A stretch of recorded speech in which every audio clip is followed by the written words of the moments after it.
The angel of the Lord. Rashi says in his introduction to Zechariah chapter 1, the prophecy of Zechariah is extremely enigmatic because it contains visions resembling a dream that requires an interpretation. We cannot ascertain the truth of this interpretation until the teacher of righteousness comes. Nonetheless, I will put my heart to recounseling the verses one by one, according to the interpretations that resemble it, and follow the interpretation of Jonathan. This is God's test for the Jewish people, in particular the Jewish leaders. God's test of who the descendant of David is. The man described in Isaiah 53, the teacher of righteousness. That's who Rashi, known as one of the first rabbis to say that Isaiah 53 described the people, the Jewish people, as the patriarch Israel. Then here he is, in Zechariah, saying we got to have to know the truth of at least chapter 1 of Zechariah, to know its truth, because we can't do it. And no Jewish man, religious, academic, commentator, or otherwise, has ever had the answer to this. And yet this video is going to give it to you. Why?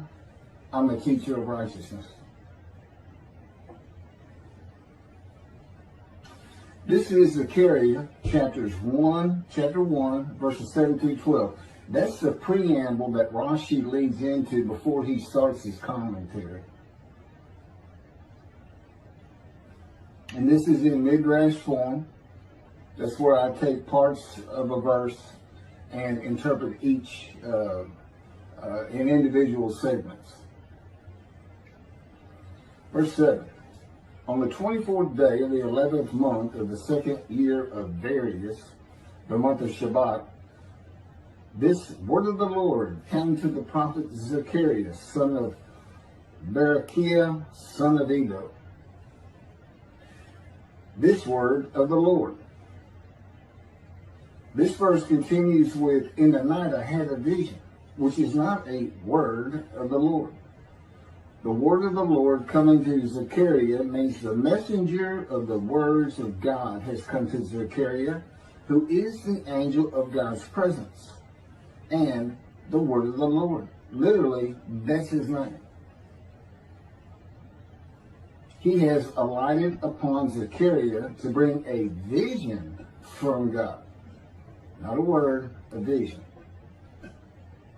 Verse 8. In the night I had a vision. I saw a man mounted on a bay horse standing among the myrtles in the deep, and behind him were bay, sorrel, and white horses. In the night I had a vision. There's a man on a horse standing in the myrtles. He is later referred to as the angel of the Lord, standing in the myrtles. The angel of the Lord alights upon and enters men, and my name, Hashem, is in him and can speak through the man. Zechariah has an angel with him who is his guide in the vision. The deep is like a valley Zechariah is looking down on, filled with myrtle trees, and then an open area below that is where the bay, sorrel, and white horses are. Verse 9. I asked, what are those, my Lord? And the angel who talked with me answered, I will let you know what they are. What are those, my Lord? Zechariah is not talking to the angel. That's an angel. It's not my Lord. Who answered, but who never lets him know what they are. he is asking the man standing among the myrtles on a bay horse about the horses in the open area and calls him my Lord. Verse 10. Then the man who was standing among the myrtles spoke up and said, these were sent out by the Lord to roam the earth. Then the man who was standing among the myrtles spoke up and said, again, this is midrash form. Okay, so the man standing in the myrtles answers the question of Zechariah, not the angel who is with Zechariah. Verse 11, and in fact, they reported to the angel of the Lord, who was standing among the myrtles. We have roamed the earth and have found all the earth dwelling in tranquility. And it is like a dream. We have horses talking. You know, they could have been birds. Anything that can go far and go a long ways out and then come back. In this case, for this story or for this dream that was given to Zechariah, it's horses.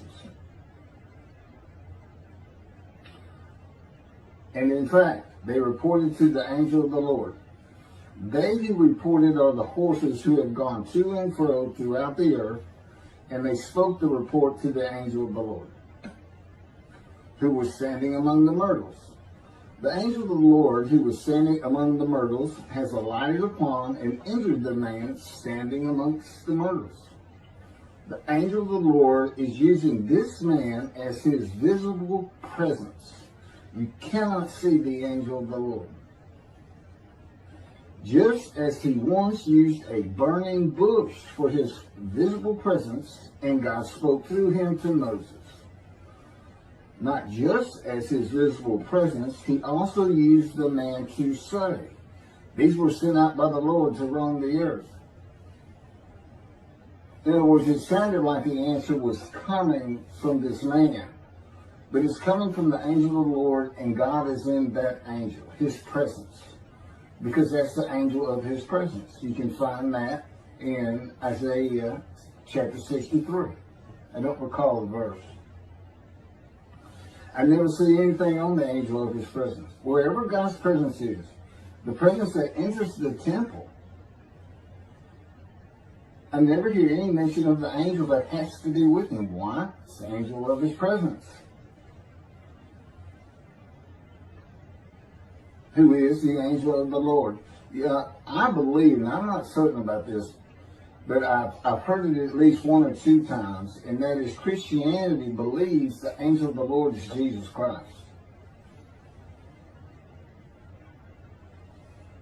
Thereupon the angel of the Lord exclaimed, O Lord of hosts, how long will you withhold pardon from Jerusalem and the towns of Judah, which you placed under a curse 70 years ago? Thereupon the angel of the Lord exclaimed. Okay, so the angel of the Lord exclaimed through the man. Zechariah heard the words come from the man standing in the myrtles. It is the only way Zechariah could have heard the words.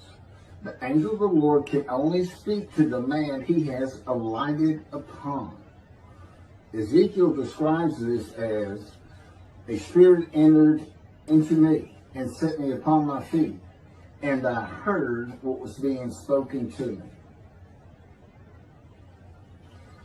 O Lord of hosts, how long will you withhold pardon from Jerusalem and the towns of Judah, which you placed under a curse 70 years ago? The following verses are from the book of Isaiah regarding this curse. Isaiah chapter 43, verse 2. So I profaned the holy princes. I abandoned Jacob to proscription and Israel to mockery. That, of course, is God speaking. The profaning of the holy princesses is God's prophecy of the banishment of King Jeconiah and all his offspring from ever ruling over Judah and Jerusalem again. The line of the kings of Judah ended. The line described king by king in the first book of the New Testament of Christianity. the line of Jesus. The abandonment and mockery are God's prophecy that the northern kingdom and the southern kingdom of the Israelites would be defeated and deported from the promised land. Isaiah witnessed the deportation of the northern kingdom, but the deportations of the southern kingdom were many years after his death. This is chapter 43, verses 5 through 7. Fear not, for I am with you. I will bring your folk from the east, will gather you out of the west. I will say to the north, give back, and to the south, do not withhold. Bring my sons from afar, and my daughters from the end of the earth. All who are linked to my name, who I have created, formed, and made for my glory. Okay, this is God's prophecy that all the tribes of Israel would return from the Assyrian deportations of the tribes east of the river Jordan that were Reuben, Gad, and the half tribe of Manasseh, and all the tribes of the northern kingdom deported by Assyria, defeated and deported, and the Babylonian deportations of the southern kingdom. It is a prophecy that is specific to the Assyrian Babylonian exiles. This prophecy was fulfilled according to the books of Ezra and Nehemiah and their account of all 13 tribes returning to the southern kingdom of the lands of Benjamin and Judah. Jerusalem is within the lands of Benjamin, and his lands are considered part of the kingdom of Judah, since that is where the kings of Judah rule from. 10 tribes being lost and not returning is a myth. When the 7th month arrived, the Israelites being settled in their towns, the entire people assembled as one man in Jerusalem, as the man Israel, all of them. When the people Israel gather as one man, it is all 12 tribes who were allotted lots of the promised land, and the Levites. They did not receive a portion. They were allowed to go from lot to lot, tribe to tribe, and everybody was supposed to take care of them. The Levites, that would be Levi, the son Levi, the priestly tribe without an allotment of the promised lands. Judahites and Benjaminites alone are not Israel, though all references to Israelites would include them. All of Israel had returned together to Jerusalem and Judah, mindful of the imported Gentiles in the northern kingdom, imported by the Assyrians, many of whom tried to stop the building of the second temple. This is why everybody returning, all 13 tribes, all went to Judah. The northern kingdom was occupied by Gentiles, I would assume Assyrians and Arabs.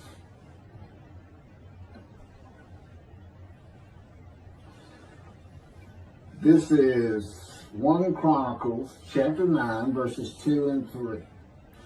The first to settle in their towns on their property were Israelites, priests, Levites, and temple servants, while some of the Judahites and some of the Benjamites and some of the Ephraimites and Manassesites settled in Jerusalem. That would be Ephraim and Manasseh. Manasseh was such a large tribe, it had to be broken in. It was broken in two. Half of it set up, their allotment was east of the river Jordan by about where Edom would be. And well, that was the tribe of Gad. Not Edom, Gilead, where the Tishbite, Elijah, the Gentile, was an inhabitant. Ramoth Gilead. Manassites, Ephraimites, and Judahites were the tribes with the largest allotment of the lands of Abraham, and Jerusalem is in the lands of the Benjamites. Those are who just got mentioned. The 3 largest lot owners. Okay, Benjamin, that's where Jerusalem is. He's important. And of course the priests, the Levites. So Ephraim and Manasseh were not lost tribes, as many believe from writings outside of the Bible. There never were lost tribes according to the Bible. Okay, so all 13 tribes returned and settled in new towns. The accounts of the deportations indicate there was not much left of the old towns. There is no account of how the new towns were settled, though it is unlikely it was based on prior ownership. The exile lasted too long for the deported owners to still be alive, and the tribes of the northern kingdom had to build new towns to live in. It also says the Levites settled in on their lands.